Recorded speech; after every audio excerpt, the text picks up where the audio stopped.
Tubahaye ikaze nanone ku isomo rivuga uburumbarare. Isomo rivuga uburumbarare. Ngo hano uburumbarare tugiye kurebaho iyo bavuze ijambo uburumbarare hakubiyemo ibintu bitatu. Hari ubugari, uburebure ndetse n'ubuhagarike. Ngo uburumbarare tugiye kurebaho ni uburumbarare bw'ibinyabiziga. Ngo ubwo burumbarare bw'ibinyabiziga harimo ubugari, uburebure ndetse n'ubuhagarike. Hanyuma reka twinjire mu isomo ryacu ry'uburumbarare. Ngo hano ku burumbarare icya mbere baratubwira ngo ubugari bw'ikinyabiziga ntibushobora kurenza metero 2 na santimetero 65. Ngo ikinyabiziga uko cyaba kiri kose ntigishobora kurenza ubugari bwa metero 2 na santimetero 65.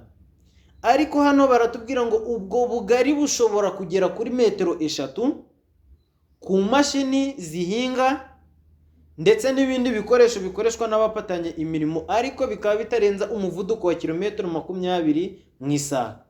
Ngo izi mashini zihinga cyangwa se ziriya mashini nanone zikoreshwa n'abafatanya imirimo nazo zishobora kugeza ku bugari bwa metero 3 ariko zitarenza umuvuduko wa kilometero 20 mu isaha. Ngo nimba icyo kinyabiziga igihe kiri kugenda kidashobora kuba cyarenza umuvuduko wa kilometero 20 mu isaha, ngo ubwo bugari bushobora kwiyongera bukava kuri za metero 2 na santimetero 65 bukagera kuri metero 3.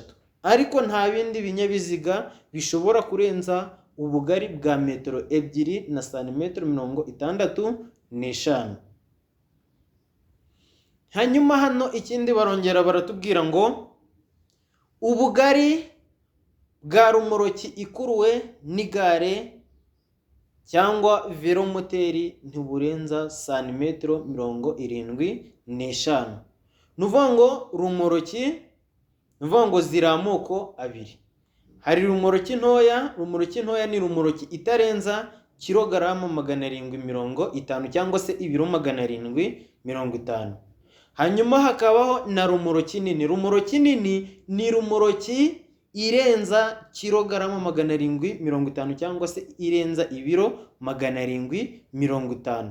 Ngo rero ubugari bwa rumoroki ikuruwe n'igare, ngo igare iyo ikuriye rumoroki ni rumoroki ntoya, ntago ari rumoroki nini. Ngo niba igare cyangwa se velomoteri bikuruye rumoroki, iyo rumoroki ntishobora kurenza ubugari bwa santimetero 75.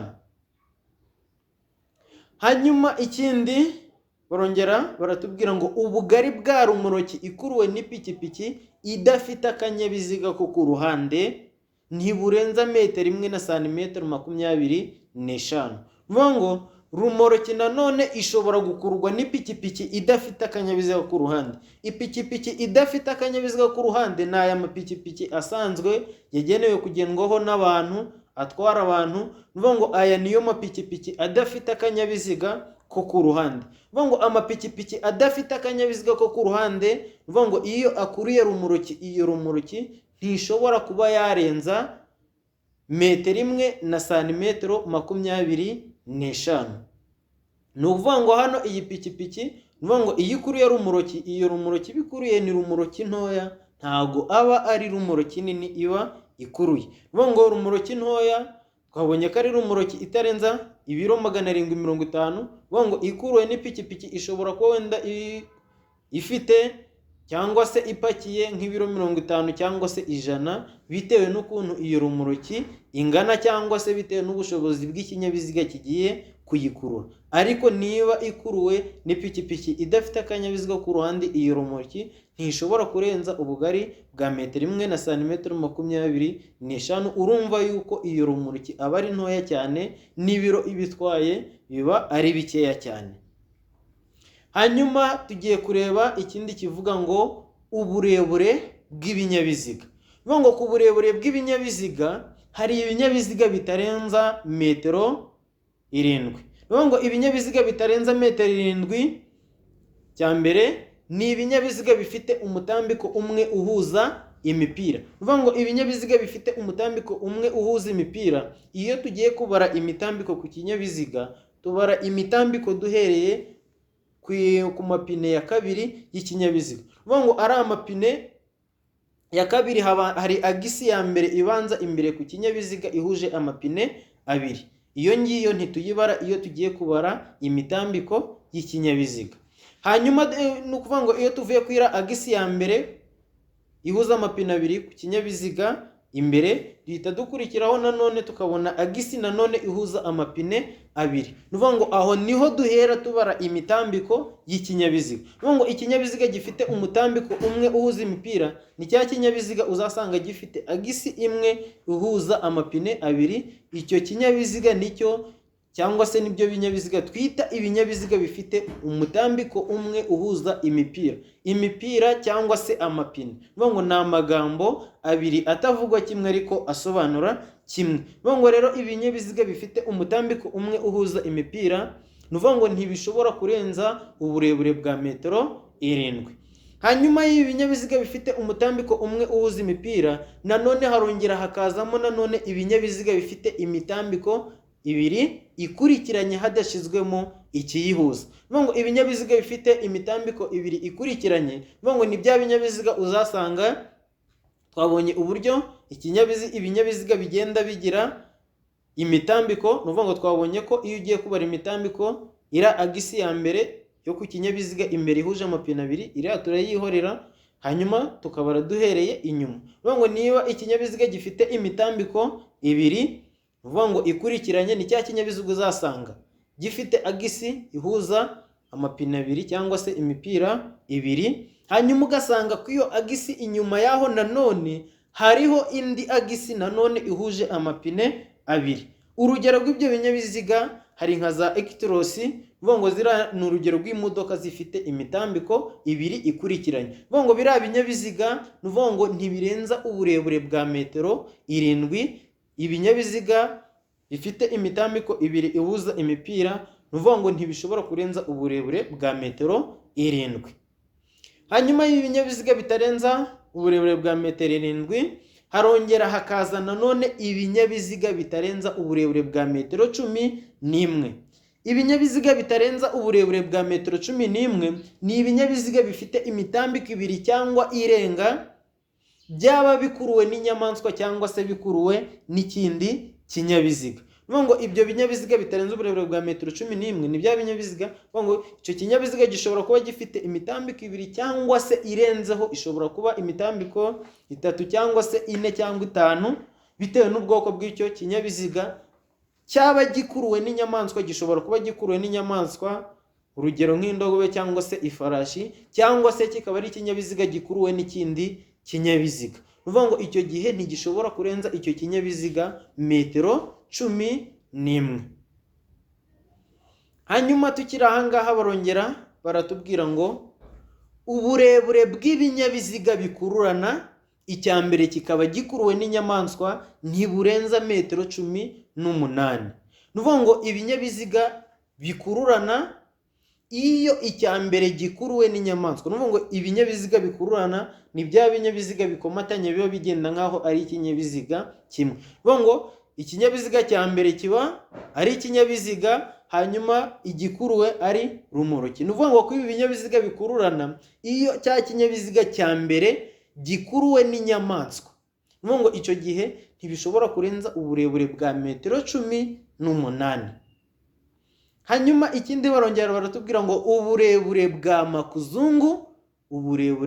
bwa makuzungu ntiburenza metero 17 na santimetero 40. Nuvuga ngo makuzungu ni rumoroki yagenewe gukururwa n'ikindi kinyabiziga, ariko uburemere bwayo bukaba bushikamiye ikinyabiziga kiyikurura.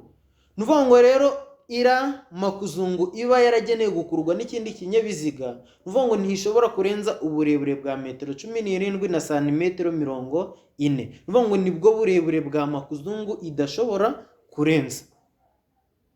Hanyuma hano barongera baratubwira ngo ubuhagarike bw'ibinyabiziga ntibushobora kurenza metero 4 na santimetero 20. Ubuhagarike bw'ibinyabiziga ntibushobora kurenza metero 4 na santimetero 20.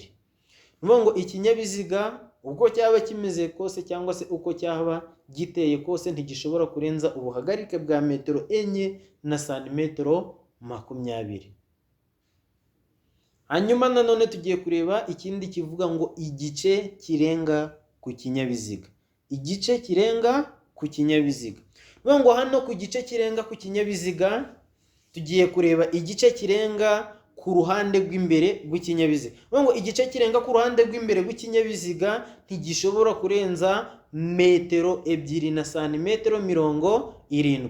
Nuvuga ngo icyo gice kirenga imbere ku kinyabiziga ni kiriya gice kiba kirenga hariya imbere y'ipine ry'imbere ry'ikinyabiziga. Nuvuga ngo icyo gice kirenga hari imbere y'ipine ry'ikinyabiziga imbere, nuvuga ngo icyo gice ntigishobora kurenza uburebure bwa metero 2 na santimetero 70.